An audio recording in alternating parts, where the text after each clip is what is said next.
زکات زیادت ته وایي، پاکوالی ته وایي.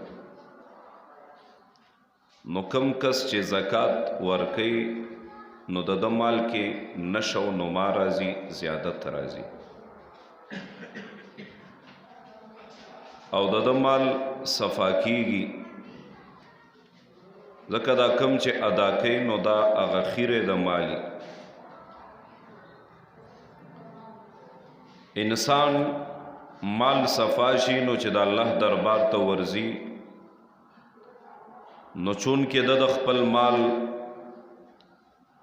هغه عوض دنیا کې ادا کړی دی، نو د سره به د هغې متعلق تپوس بیا نه. بیا زکات ادا کیږي په څومره مال، ځکه هر چا باندې زکات نه، زکات په هغه چا دی چې څوک صاحب نصابي. نصاب د سونې 9.5 تولې دی، او د چاندۍ 52.5 تولې 2.50 تولې دی. نو چا سره چې دومره مالی پیسې چې هغه 2.50 تولو چاندۍ ته رسي، نو ابه زکات ادا کوي. لیکن زکات کې شرط دا دی چې هغې باندې کال تیر شوي، حولان حول ورته وي. چونکې دا میاشت مشهوره ده، خلق زکات ادا کوي، ورنه زکات اله ادا کیږي چې کله په دې مال باندې کال پوره شي. ضروری نه ده چې دې میاشتې سړی را ورسوي. انسان ته الله تعالی بالفرض پر رمضان کې مال ورکو او نصاب ته رسیدلې مالو، او دغه مال د سره بل رمضان پر راغی، نو چې اوس بل رمضان راغی نو دی به هغه مال کې زکات ادا کوي، رمضان کې به ادا کوي، ځکه کال په رمضان کې پوره شو. او که دغه کال په شوال کې پوره شي نو شوال کې به ادا کوي. خو عام طور د خلکو عادت دی چې دې میاشتې مؤخر کوي او دې میاشت نه کال حسابوي. ورنه بهترین طریقه دام ده چې سړی زکات په رمضان کې ادا کی، ځکه یو خو د زکات اجر شو، بل په رمضان کې هر شی په 90% ډبل کیږي. نو چې د زکات ورکو نو الله تعالی به هغه اجرم زیات کی. زکات د کال نه مخکې سړی ورکولی شي. مال الله ورکو او دی ورته حساب وکړي چې زه د راتلونکي 15 کالو زکات نن ادا کوم، نو ادا دي کی. 15 کال وروسته چې راځي نو هغې زکات به مخکې ادا کړي. ها که په هغه کلونو کې د سره پیسې نه وي نو دی بیا نفلي صدقه شوه، او که پیسې زیاتې شوې وي نو د زیاتي پیسو به بیا نور زکات ادا کوي. کم خلق چې نه ادا کوي نو هغې دپاره خو ډېر زیات وعیدات دي، زوره نه ده. ځکه دا خو الله تعالی مونږ سره احسان کړی دی، او احسان په دې طریقه دی چې په 40 کې 1 روپۍ په مونږ زکات مقرر کړی. دا که په 40 کې دا حکم وی چې یو ځان ته ساته او یو کم 40 زکات کې ورکوه، نو بیا به مونږ ورکو، ځکه حکم به خو نه الله احسان کړی. 40 کې یو کم 40 ځان سره ایثار کا، او دا 1 روپۍ د الله په رضا ورکا، د الله په لار، نو ستا دا مال با صفا شي. 100 کې 2.5 روپۍ دا ادا کا، او دغه شان باقی حساب ورپسې سړی لګی 1 लाख کې 2.5 زره ادا کولی. نو الله چې چاته څومره مال ورکړي نو د هغه مال موافق هغه زکات ابتداءً سړی وګوري رشتہ دارو کې څوک غریب دی هغې ته دې ورکړي. ځکه اول حق د رشتہ دار وي. گاونډ کې غریب دی هغه ته دې ورکي، او کنا خوا کې نه نو بیا ورکولی شي زکات. نور غریبانان چې کوم ځای ګوري په چا باندې زکات ادا کیږي نو هغوی ته زکات ورکولی شي. لیکن چې نه ورکوي نو د دې 1 روپۍ وعید څومره دی چې 40 کې 1 روپۍ نه ورکوي. رب فرمای ولا يحسبن الذين يبخلون بما آتاهم الله من فضله. بیگا ته به ان شاء الله ترجمه کې مراشي.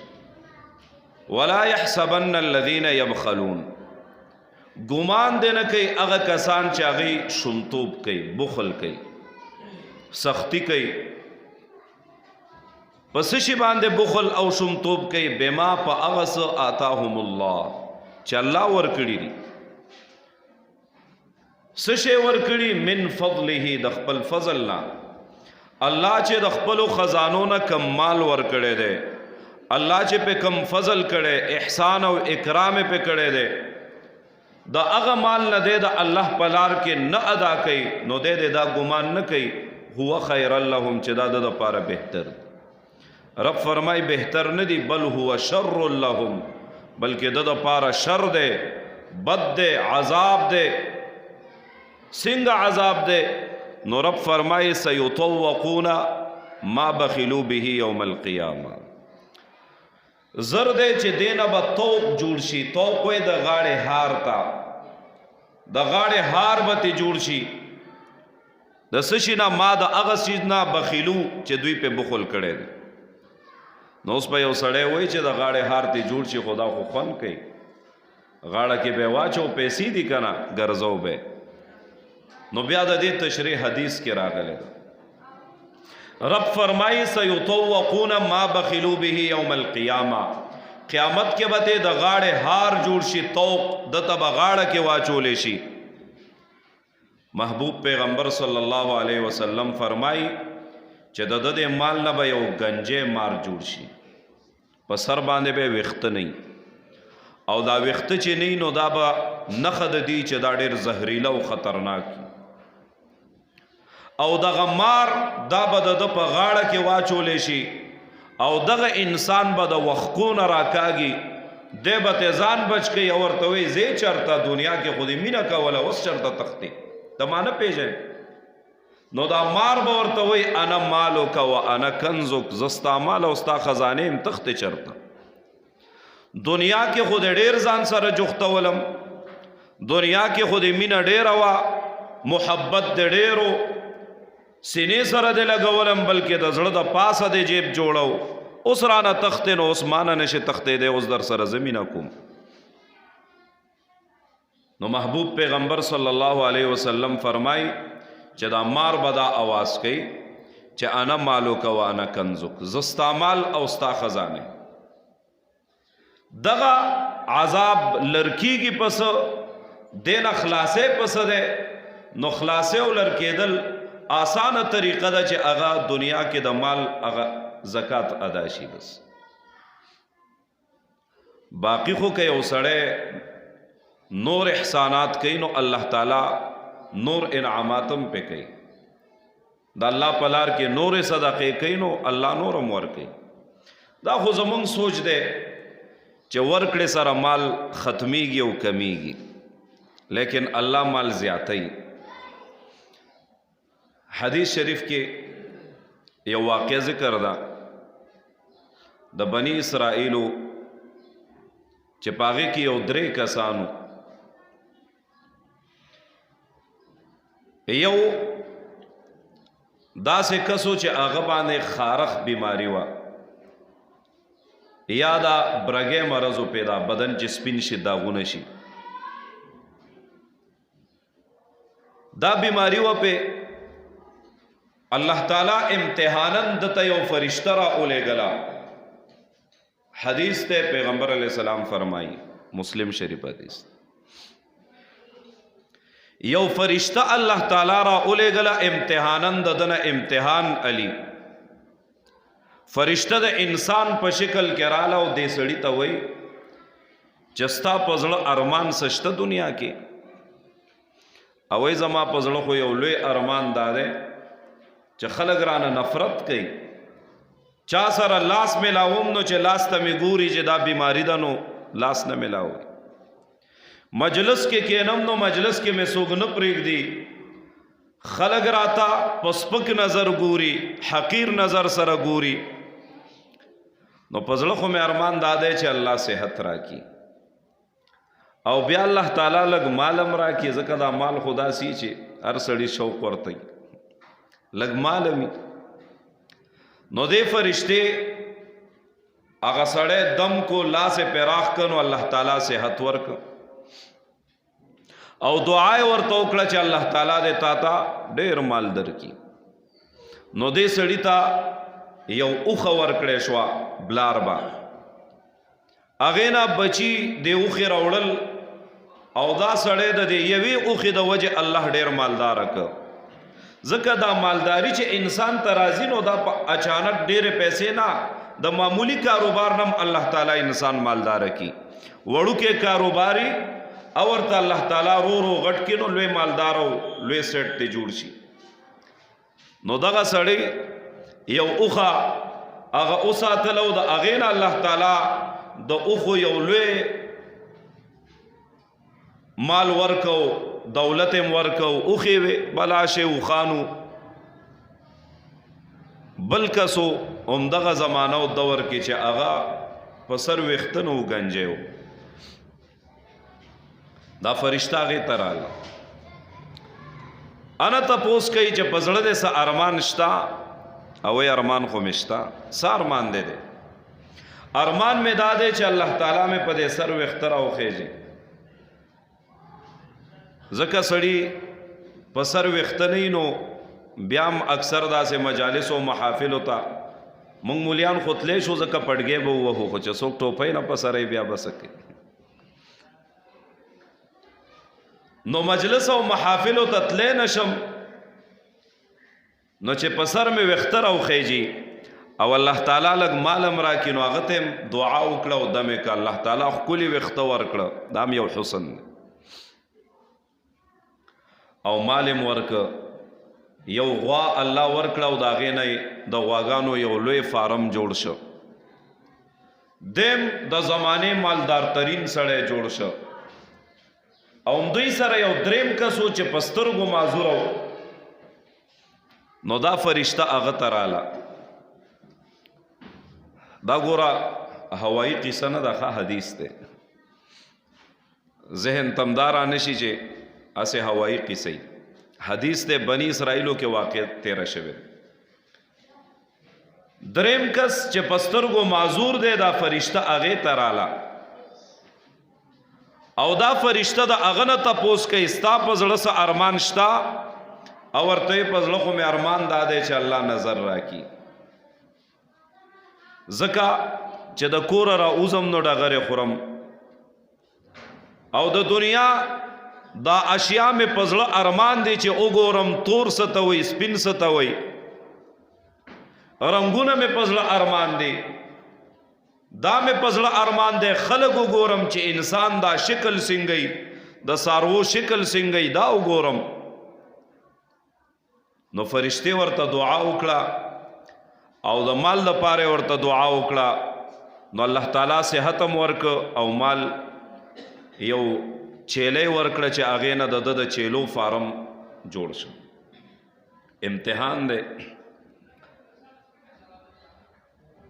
ډېره موده بعد دغه فرشته دوباره الله تعالی را اولېږله امتحان دپاره چې ورشه هغه درې کسانو ته کومو ته چې د دعا کړې وه امتحان ته والی. پهلني ته چې راله هغه ته وایي چې مسافر یم، سورلی را سره نشته دی او ته یو سورلی راکا. نو ورته په بدن روغې، خپې دې ټیک دي، لاسونه دې ټیک دي، سترګې دې ټیک دي، صحت نه ټیک یې، ما نه په صحت کې ښه او ته سوال کې مزدوري ولې نه کې؟ زه خپل کار کوه، دا سما ته خو مفتو کې نه دی میلاو شوي، په دې ما ډېر تکالیف او خواریانې او نسل در نسل پلار نیکه نه پاتې مال دی. او په ډېرو تکالیف او خوارو سره ما زیات کړی استاد افریقا ته کې درکم زه خپل کار کوه. فرشته ورته وایي زه چې څنګه وې الله دې هغه شان کا چې څنګه وې هغه شان شي.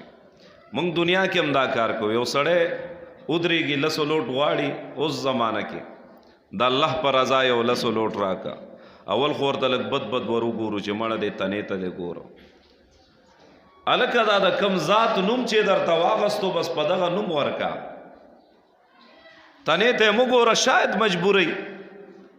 یو خو عام سوالګر دي تاسو یې پیژنئ چې هغې کاروبار دی. یو داسې یو کس د هغه پته لګي چې هغه کم محتاج او مجبوری نو هغه ډېر په تکلیف خوله کولاوئ نو خیر چې درته کولاو کړی یو لسو لوټ ورکړه چې نشهیي نه وي. نو موږ هم دا خبرې کوو تنې ته دې ګوره او بدن ته دې ګوره. دغه کس چې الله مال دولت ورکړی او د زمانې سیټو نو الله واپس هغه حال ته راوستو چې خلکو ته نفرت شروع کړو.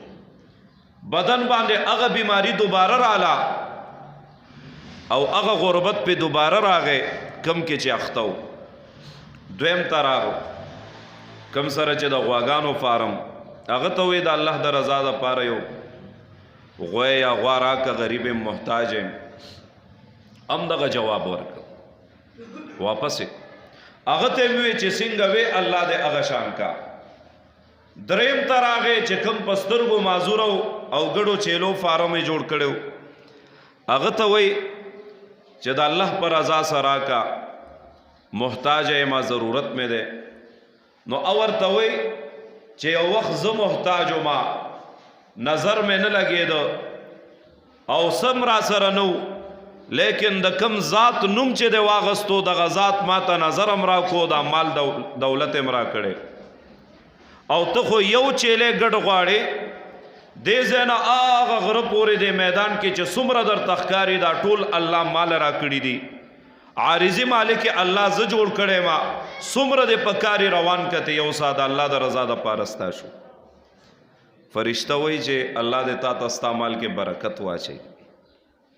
فرشته ته روانه شوه خو امتحان و الله د ده په مال کې نور هم برکت واچو الله نوره ترقیم ورکړه لیکن هغه خلک چې چا منع وکړله نو هغې الله تعالی همداسې خوار او ذلیل پاتې کړه. نو کله کله دنیا کې داسي کوشش کوئ الله درکړی مالی نو د الله په لار کې لګوئ. یاد ساتئ چې کفن کې جیب نه او په قبر کې بکسونه او الماری نه وړې به چرته او آخرت کې د پکارېږي هم نه لکه اوس چې در سره هغه لوټونه یي چې پخوا ایکسپایر شوي دي کار نه کوي نو څه به پې وکړي که ډېره مي نو دا مال دولت آخرت ته وړل کیږي نه بالفرض که ویوړلی شي نو رب فرمایي د هغه کس متعلق چې کم کافر مړ شوی مسلمان نه وای که دا ټوله دنیا سونه شي او د خپل ځان په فدیه کې ورکوي رب فرمایي قبوله به ترې نه شي. ځکه الله ایمان در کړی مسلمان پیدا کړی مال دولت در کړی دی نو د هغه الله په لار کې بیا لګول پکاري. نو پچا باندې زکات ادا کیږي نو زکات دې ادا کی زکا پدې دې شومتوب نه کوي چې زما مال به کم شي. یو خدا چا سره لګي پیسې دوی په مینا ادا کوي. یو سړی سره 1 लाख 2 लाख دی مړه وي 2 लाख روپۍ دی 15000 زکات کیږي زما ورک خو چې چا سره کروڑونه یو زکات لکونو ترسي نو هغه شومتوب کوي ښه زه به اوس 3 لک روپۍ زکات ورکوما دا فری راغلی دي نو چې ادا یې نه کړو الله تعالی ته هغه مال والی بیا او دغه مال متعلق بیا دته سزا او عذاب ورکول کیږي.